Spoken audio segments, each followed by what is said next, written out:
Pasta 27. Apêndice. Edgar Poe, Sua Vida e Suas Obras, por Charles Baudelaire. Nota de rodapé. Edgar Poe, Sa Vie et Ses Œuvres, foi publicado originariamente como introdução à Histoire Extraordinaire, reunião de contos de Poe selecionados e traduzidos por Baudelaire em 1856. Trata-se de uma nova versão para Edgar Allan Poe, Sa Vie et Ses Ouvrages, que o poeta publicara na Revue de Paris em março e abril de 1852. Nota do tradutor. Abre aspas. Um dono a quem tortura uma implacável desventura e a quem, repleto de amargura, apenas resta um ritornelo do seu cantar. Do morto, anelo um epitáfio, o ritornelo de nunca, nunca, nunca mais. Edgar Allan Poe, O Corvo, nota de rodapé. Tradução de Milton Amado em Ivo Barroso, em organização. O Corvo e suas traduções, Rio de Janeiro, Lacerda 2000, nota do tradutor. Sur son tronc d'airain, le destin qui s'enrâle une belle éponge avec du fiel amé, et la nécessité les tord dans sa tenaille. Théophile Gautier, Ténèbres, nota de rodapé. Tradução literal. Sobre seu trono de bronze, o destino que dele zomba, embebe-lhe a esponja como fel amargo, e a necessidade torce-os com sua tenaz. Nota do tradutor. 1. Recentemente, um infeliz em cuja testa estava estampada uma tatuagem rara e singular, desafortunado, foi conduzido aos nossos tribunais. Assim, levava acima dos olhos a marca de sua vida como um livro o seu título, e um interrogatório provou que esse estranho letreiro era cruelmente verídico. Há na história literária destinos análogos, verdadeiras maldições, homens que trazem a palavra mal-olhado, escrita com letras misteriosas nas rugas sinuosas de suas testas. O anjo cego da expiação apoderou-se deles e os fustiga com violência para a edificação dos outros. Em vão, a vida exibe-lhes os talentos, as virtudes, a graça. A sociedade reserva-lhes um anátema especial e neles acusa as enfermidades causadas por sua própria perseguição. O que não fez Hoffmann para desarmar o destino e o que não tentou Balzac para conjurar a fortuna, existe então uma providência diabólica que prepara a infelicidade desde o berço, que joga com premeditação as naturezas espirituais e angélicas aos meios hostis, como os mártires ao circo? Há então almas sagradas, votadas ao altar, condenadas a marchar até a morte e a glória, através das próprias ruínas? O pesadelo das trevas, entre aspas, perseguirá eternamente essas almas eleitas? Em vão se debatem, em vão se conformam ao mundo, as suas cautelas aos seus ardis, aperfeiçoarão a prudência, obstruirão todas as saídas, blindarão as janelas contra os projéteis do acaso, mas o diabo entrará por uma fresta, o perfeccionismo será o seu calcanhar de Aquiles e uma qualidade superlativa o germe da sua maldição. L'aigle pour les briser du haut du firmament, sur leur front découvert la tréchera la tortue, car ils doivent périr inévitablement. Nota do tradutor. Outra citação de Ténèbres, de Théophile Gautier, 1811-1872, literalmente, a águia, para destruí-lo do alto do firmamento, sobre sua fronte descoberta, soltará a tartaruga, pois devem, inevitavelmente, perecer. Fim da nota de rodapé. O destino dessas almas está escrito por toda a sua constituição, brilha como uma cintilação sinistra em seus olhares e gestos, circula em suas artérias junto com cada um de seus glóbulos sanguíneos. Um célebre escritor do nosso tempo escreveu um livro, nota de rodapé. O autor é Alfred de Vigny, 1797-1863, e o livro Stella. Fim da nota de rodapé. Demonstrar que o poeta não encontraria um bom lugar numa sociedade democrática, nem em uma aristocrática, tampouco numa república ou numa monarquia absoluta ou moderada. Quem soube responder-lhe cabalmente, trago hoje uma nova lenda em apoio à sua tese. Acrescento um novo santo ao martirológio. Escrevo a história de um desses ilustres infelizes, tão rico de poesia e de paixão que, após tantos outros, veio a este mundo vil fazer o rude aprendizado do gênio em meio às almas inferiores. Tragédia lamentável a vida de Edgar Poe. Sua morte, horrível desenlace cujo horror aumentou pela trivialidade. De todos os documentos que li, resultou para mim a convicção de que os Estados Unidos foram para Poe não mais do que uma vasta prisão, por ele percorrida com a agitação febril de um ser feito para viver no mundo mais amoral, do que uma grande barbárie iluminada a gás, e que em sua vida interior e espiritual de poeta, ou mesmo de bêbado, foi apenas um esforço perpétuo para escapar à influência dessa atmosfera desagradável, impiedosa ditadura da opinião nas sociedades democráticas. A ela, não implore caridade nem indulgência nem qualquer flexibilidade na aplicação de suas leis aos casos múltiplos e complexos da vida moral. Dir-se-ia que do amor ímpio da liberdade nasceu uma tirania nova, a tirania dos animais ou zoocracia, que por sua insensibilidade feroz assemelha-se ao ídolo de Jagannath. Nota de rodapé. Na mitologia hinduísta, um dos principais avatares do deus Vishnu. Fim da nota do tradutor.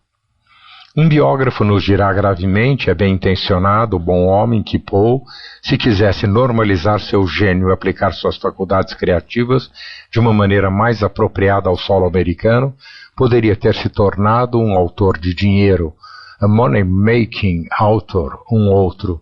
Este, um ingênuo cínico, que por mais belo que tenha sido o gênio de Poe, teria sido melhor para ele possuir apenas talento. O talento sempre se desconta com mais facilidade do que o gênio. Um outro que dirigiu jornais e revistas, um amigo do poeta, confessa que era difícil empregá-lo e era obrigado a pagar-lhe menos que a outros, porque escrevia num estilo muito superior ao vulgar.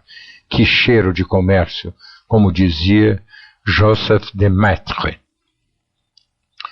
Nota de rodapé.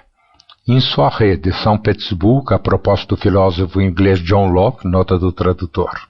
Alguns ousaram ainda mais, e unindo a estupidez mais grosseira de suas mentes à ferocidade da hipocrisia burguesa, insultaram-no a porfia e, após seu desaparecimento repentino, admoestaram rudemente o cadáver, particularmente o Sr. Rubens Griswold, que, para lembrar a expressão vingadora do Sr. George Graham, cometeu uma infâmia mortal. Poe, talvez experimentando o pressentimento sinistro de um fim súbito, encarregou os Srs. Griswold e Willis de organizar suas obras, escrever a sua vida e restaurar a sua memória. Nota de rodapé.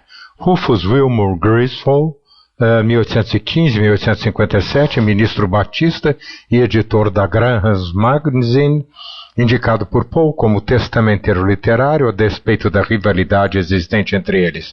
No dia seguinte ao enterro de Poe, em 9 de outubro de 1849, Griswold publicou um artigo calunioso num jornal de Nova York assinado com o pseudônimo de Ludwig.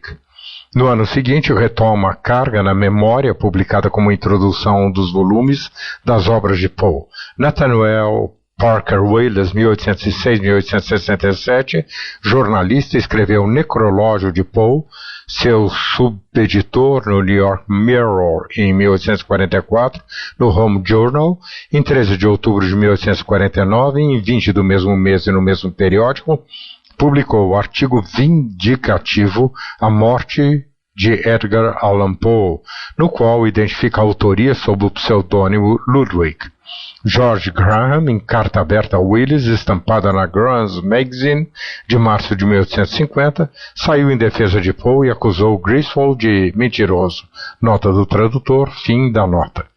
Esse pedagogo vampiro difamou com vagar o amigo num artigo enorme, superficial e rancoroso, justamente no início da edição póstuma de suas obras. Não existe na América decreto que proíba os cães de entrar nos cemitérios? Quanto ao Sr. Willis, ele provou ao contrário que a benevolência e a decência sempre estão ao lado do verdadeiro espírito e que a caridade para com nossos confrades, além de ser um dever moral, é também um dos mandamentos do gosto. Converse a respeito de Poe com um americano.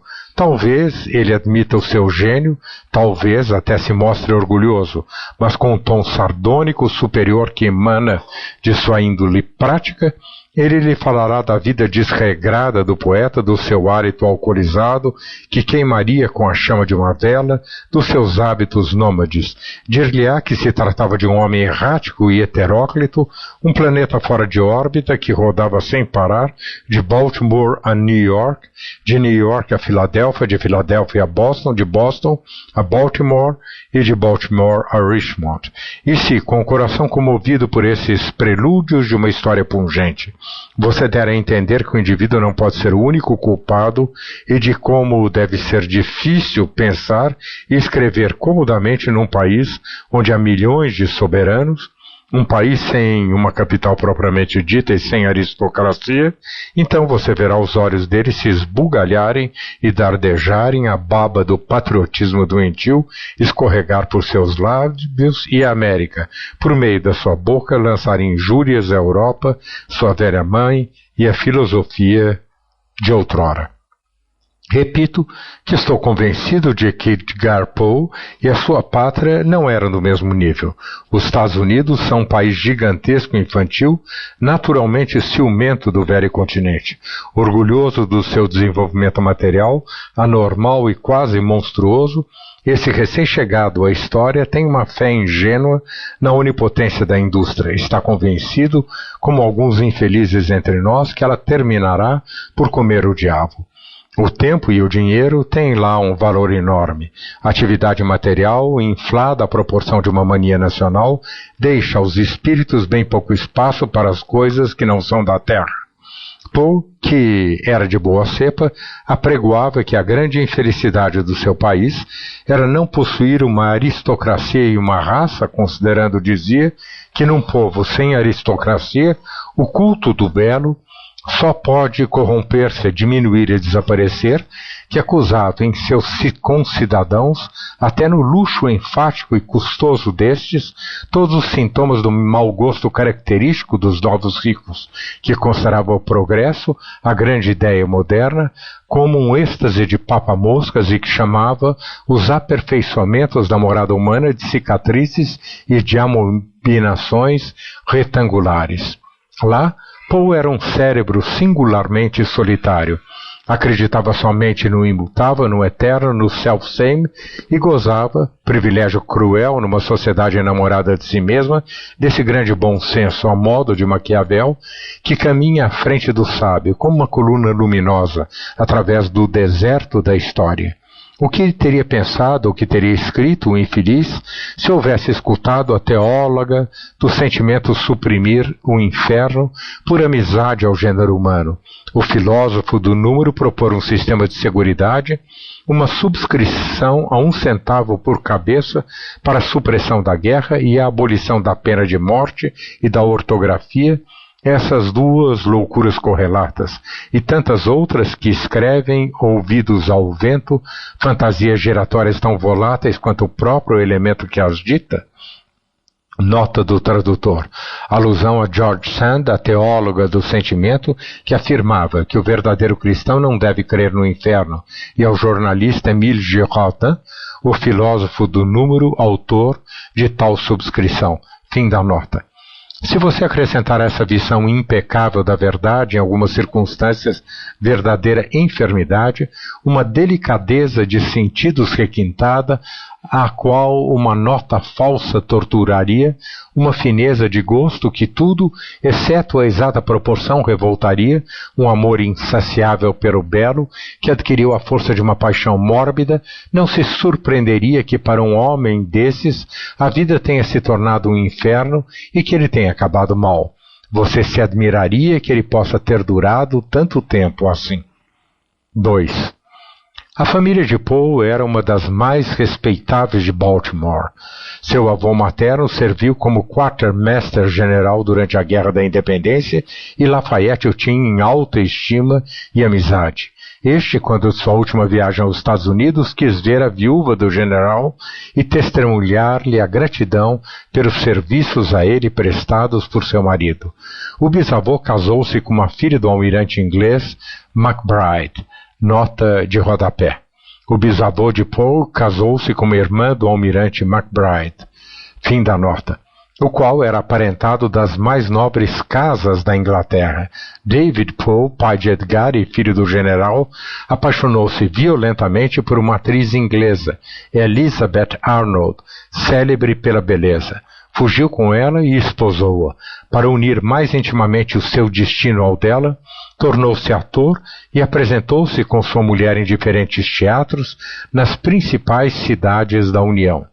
O casal morreu em Richmond quase simultaneamente, deixando ao abandono e em completa privação 3 crianças pequenas, entre as quais Edgar. Edgar Poe nasceu em Baltimore, Boston, em 1813, 19 de janeiro de 1809.